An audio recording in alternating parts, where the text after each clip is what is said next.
Hola, ¿cómo están? Buenos días, buenas tardes, buenas noches. Hoy vamos a comentar el Evangelio del domingo cuarto del tiempo ordinario, ciclo B. Este Evangelio es tomado de Marcos, capítulo 1, de los versículos 21 al 28.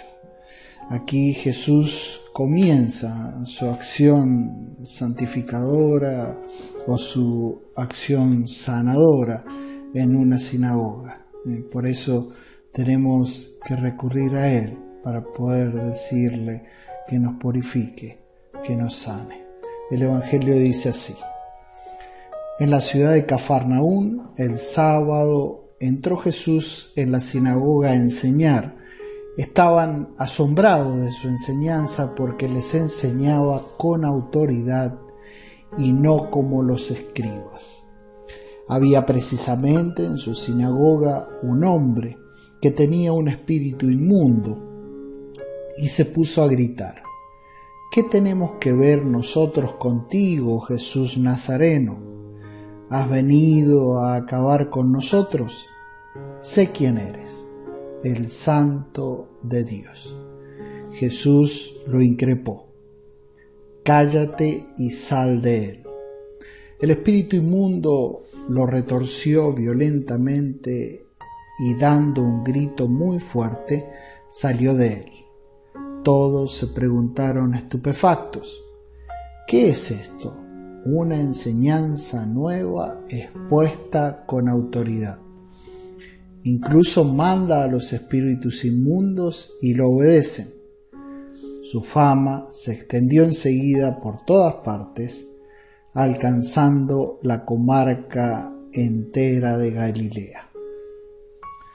Este texto muy rico, no solamente en enseñanza, sino en los hechos, marca lo que Jesús ha venido a hacer, ¿no? ¿Qué ha venido a hacer? Y a ayudarnos, a ayudarnos. Entonces vamos a ir explicando los versículos que hemos leído, empezando por el versículo 21, donde dice: en la ciudad de Cafarnaún. Jesús había estado en el desierto, ¿no?, donde fue tentado por el demonio. Sí, había estado también, había sido bautizado en el Jordán, ¿sí? Y ahora, como decíamos la semana pasada, se acerca a Galilea, donde va a empezar su misión. No va a Nazaret porque no era bien recibido a hacer uso de su enseñanza y de su curación, sino que va a una ciudad pequeña llamada Cafarnaún. Y ahí es donde él va a vivir la mayoría del tiempo, y no solamente va a vivir, sino que va a empezar su misión, ¿sí? Su misión. Se enseñaba con sus discípulos. Ya habíamos visto que había elegido a los cuatro, a Santiago y a Juan y a Pedro y a Andrés, y con ellos va a una sinagoga en sábado. Esta sinagoga está muy cerca de la casa de Pedro, está enfrente, muy cerquita de la casa de Pedro, ¿no? Entonces, y va en sábado. El sábado. Acá, si fuera en mayúscula, en plural, este sábado,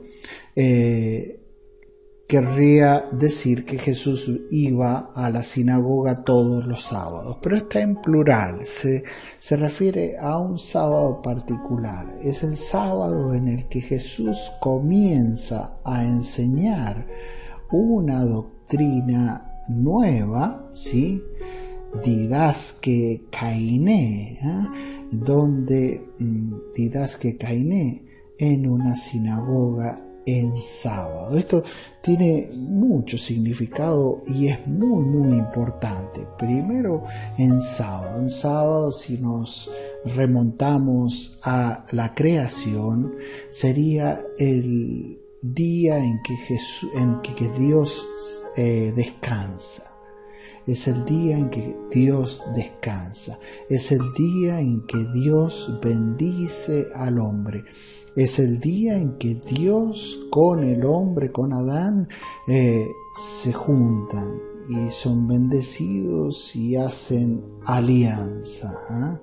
Una alianza nueva, una alianza matrimonial, porque decimos Adán y Eva que se unen, ¿sí? Y tienen una hermosa relación con Dios descansando ese día. O sea que es un día que está lleno de bendición, lleno de alegría para el hombre y lleno de pureza, porque está Dios presente en ese día. Bueno, entonces el sábado para el judío representaba el día importante donde no solamente no se trabajaba, era importante porque era ayudar a crecer a la familia, era cultivar el campo o hacer artesanía como hacían todas las gentes de ahí de Cafarnaún. Pero el sábado era el día de la unión con Dios y entonces se descansaba yendo a la sinagoga, ¿no? Ya vamos a explicar un poquito qué pasaba en la sinagoga. Entonces Jesús elige ese día particular en sábado para enseñar una nueva doctrina, ¿no? Didaske kaine, ¿no? Una nueva doctrina. ¿Por qué pasaba esto? ¿Por qué dice nueva doctrina si los judíos se juntaban ahí en la sinagoga? Bueno, ya como el templo en el tiempo de los 70 después de Cristo, ¿no? El templo estaba destruido, muchos de los judíos, las sinagogas se convirtieron en un lugar muy importante donde iban los judíos no solamente a rezar, sino a interpretar las sagradas escrituras y y a poder discutir y ponerse de acuerdo sobre las cuestiones religiosas. O sea que no solamente iban a adorar lo que Dios les decía, sino que también iban a ponerse de acuerdo sobre las enseñanzas que le daba la ley de Moisés y las prescripciones. Las prescripciones que algunas eran dadas por Dios, pero otras habían sido creadas por los propios israelitas y después por los propios judíos, ¿no? Pero aparece Jesús en medio de esas enseñanzas, que lo podía hacer, ¿no? Y porque era concretamente el lugar donde se podía interpretar la Sagrada Escritura, pero entra con una nueva enseñanza. Y no solamente con una nueva enseñanza, dice, porque les enseñaba, didasken, con autoridad, exousia, y no como los escribas. Y ahí viene el problema. El problema y a la vez la sanación, digamos, la cosa buena o lo nuevo, ¿no? ¿Qué pasa? Lo que discutían los escribas no ayudaba a sacar los espíritus inmundos, no ayudaba a purificar, no ayudaba a que las personas se liberasen de lo que dice Satán y todas las cosas malas, o malos espíritus inmundos, a casarte. que tenían las personas. Y esto lo muestra el hecho del Evangelio de hoy. Y es muy importante esto, es muy importante porque Jesús no solamente enseñaba, sino que se enseñaba con autoridad. O sea, lo que enseñaba se producía, que era lo que los judíos no podían hacer. Tenían un endemoniado y ellos sabían ahí en la sinagoga, pero mientras el endemoniado cumpliese con la ley, se podía quedar ahí, pero no podían sanarlo. Entonces ahí viene el problema y ahí es donde Jesús actúa y empieza lo que se llama la buena nueva, el evangelio, con autoridad, o sea, con hechos, con exusía, con poder, ¿no? Y entonces había precisamente en la sinagoga un hombre que tenía un espíritu inmundo y se puso a gritar. Entonces, claro, en los primeros momentos no gritaba el hombre porque podía vivir ahí, estar en la sinagoga escuchando lo que los escribas o los doctos enseñaban o discutían, porque él no molestaba. Pero la impureza, el demonio, estaba ahí. Y entonces esa enseñanza, que no necesariamente es la ley de Moisés, sino la cantidad de prescripciones, más de 600 prescripciones que debían cumplir los judíos, se habían convertido en lo más importante. Y no era lo más importante el sanar, el curar, el purificar, sacar de las personas los espíritus inmundos. Entonces Jesús sí lo hace. Entonces había precisamente en su sinagoga un hombre que tenía un espíritu inmundo y se puso a gritar.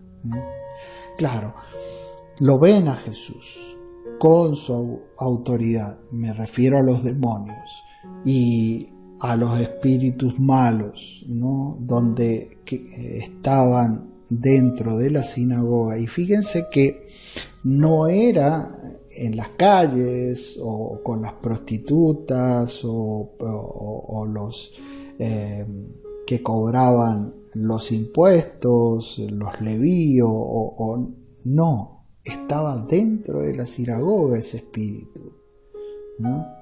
De hecho, Jesús enseñaba con autoridad, no como los escribas. O sea, el santo de Dios, el que viene a purificar, enseña una doctrina que puede realmente sanar.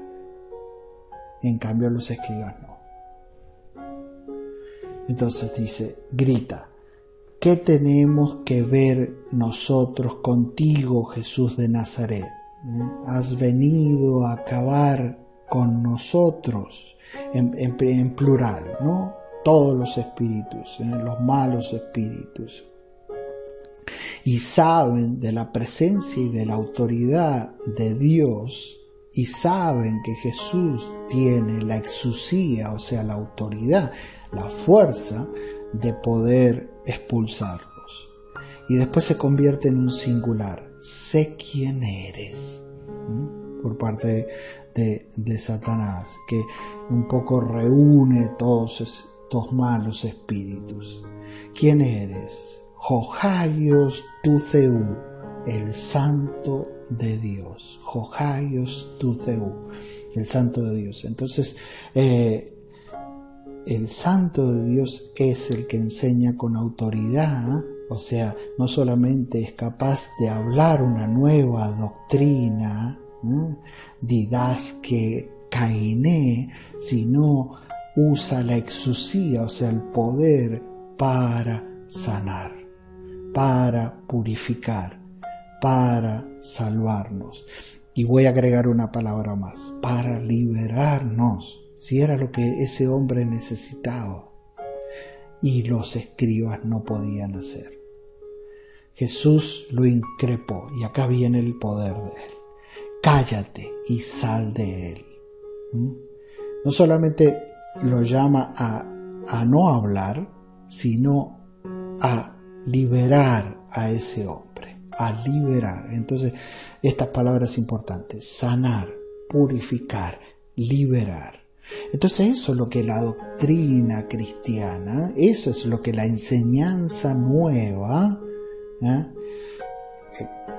la enseñanza que ha traído Jesús, ¿sí?, tiene que producir en nosotros. ¿Qué cosa? Liberación, purificación y también sanación. El espíritu inmundo lo retorció violentamente y, dando un grito muy fuerte, salió de él. O sea, obedeció a Jesús.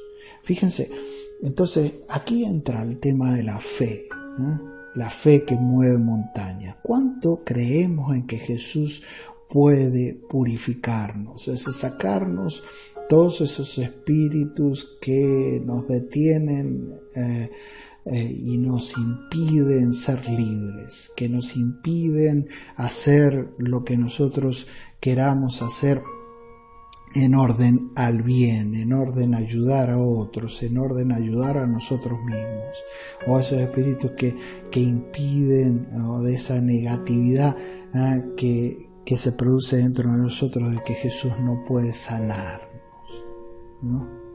Que no podemos estar en paz con nosotros mismos dentro de nosotros. Todas esas cosas que nosotros por ahí decimos, uy, otra vez, ¿no? O incluso la enfermedad, ¿no? A veces, si Dios quiere, nosotros podemos estar sanos, Entonces, esos espíritus inmundos se van cuando nosotros creemos en el poder, exusía, o en la autoridad del Señor Jesús.